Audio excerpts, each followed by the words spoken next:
So this is what I saw earlier this week, and I was like, "What is that?" And so I did some digging, and I was just a little slow to the bus. It's not brand new to everybody like yesterday. So a few people by invite were put into this test group, and then I just started seeing this a couple days ago. So I was like, what is a LinkedIn newsletter? So what I'll do is I'll kind of just bump through some of the documentation, and I'm going to show you a newsletter that I subscribe to just to see what it looks like, and then we can talk about maybe some of the differences between what LinkedIn calls a LinkedIn newsletter and what we think of when we hear newsletter, when you just get those one-off emails. And I actually received an email of a newsletter right before the Hangout started, so I can show you that too. All right, so fun stuff. So this is where you'll see the invitation to uh, follow a newsletter.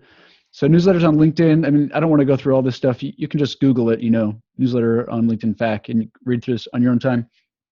Uh, just a couple thoughts here is, oh, let's see here. How do I view which newsletter I'm subscribed to? You can't. I thought that was kind of funny. Let's see. So what happens is, it's like, remember LinkedIn Pulse was a big deal? And then you would publish an article, and then everyone got notified, and it was like amazing and all the rage, and so everyone was doing Pulse articles. And then the notification stopped, and then you started sharing the Pulse article in the newsfeed, and then it's a link, so it doesn't go anywhere. It's like, oh my gosh, what are we doing? We're chasing our tail.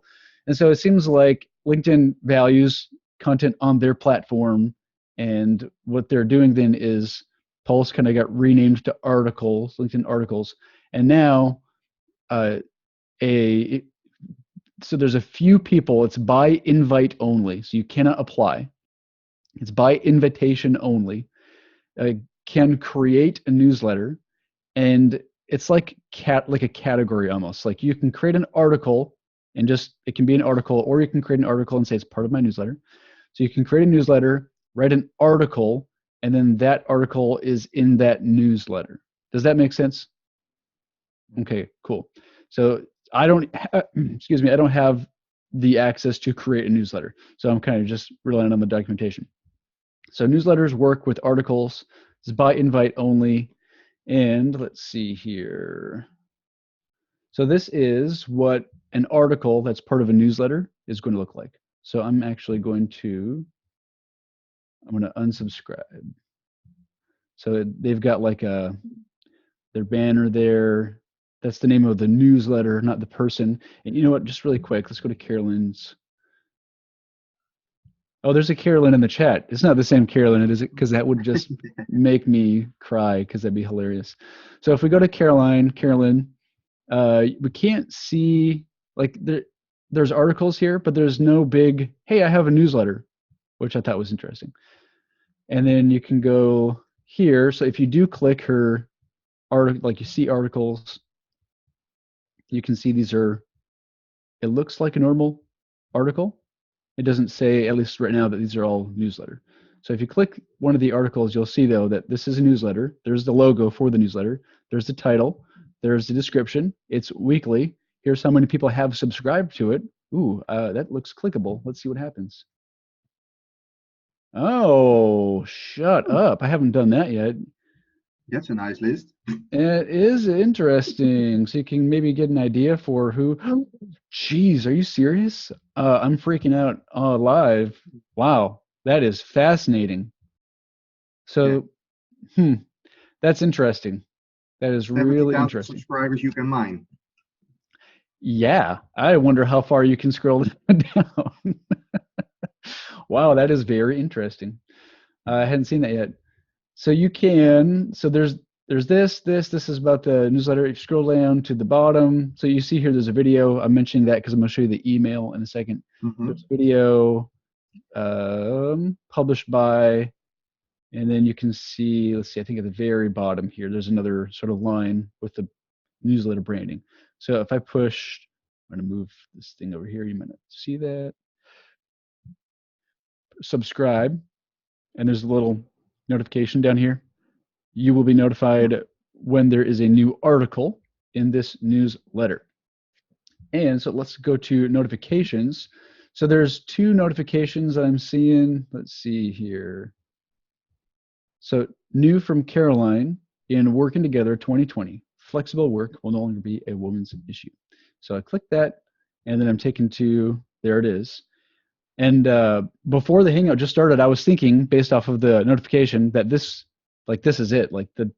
That's the extent of the notification. But I got an email. Let me just quick share that with you because I was pretty surprised to see that. One moment. All right, sharing my actual email there. Can you see that? Mm-hmm. All right, so this is what it looks like. So newsletter on LinkedIn, Working Together by Caroline. I can click her profile there. Title, there's that guy. There you go. This is like their kind of boilerplate. View media in original article. So that's why I was saying, like, there's the video on the article, but it's not in the newsletter. And then from there, it's kind of the same format as you'd see on the LinkedIn article, minus the video, minus the videos. Yeah, I did not expect to see that. So I was very surprised. I can unsubscribe. Mm-hmm. I can join the conversation. So there's a call to action there to join the comments. And let's see. Yeah. So this is, so kind of pulling back a step, I feel like this is more for high quality publishers who continually produce high quality content where the following makes sense and the material that they're sending out is meets whatever their unique business objections are.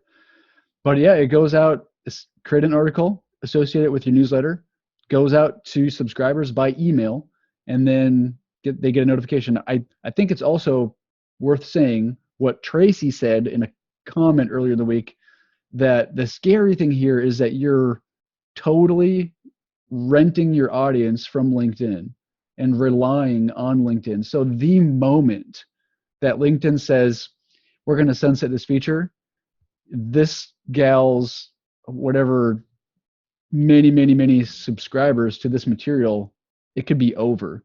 And that's a big liability. Now, she could be taking the initiative because she can view the subscribers. She can take the initiative to say, hey, let's connect. I see you're following my newsletter, and then get their email and have them opt in like that. That might be a safer route, even though it might take more work, but it's an option, but also very potentially risky, or a lot of liabilities if you're relying on that one thing there. So there we have it. Anybody, any thoughts, comments on there? Yeah, the only thought I have is that LinkedIn is really putting a strategy out there to keep people inside of LinkedIn and not go outside of LinkedIn. And the worry I have with this feature is that they will make it a paid feature like InMail, and that you have to pay by subscriber eventually. It's totally, they can do whatever they want. Yeah. It's totally, it's a possibility. I'm wondering how many people are going to get access to that. I wonder if it's going to, like the LinkedIn influencers, little blue in, that's been around for a long time, and it's still by invite only. And so I'm curious if they'll kind of do that same thing where there's a who's who, and you need to know somebody, or somebody's looking for high quality publishers to be given access to that, to protect everyone from being invited to a million newsletters that are garbage that no one cares about.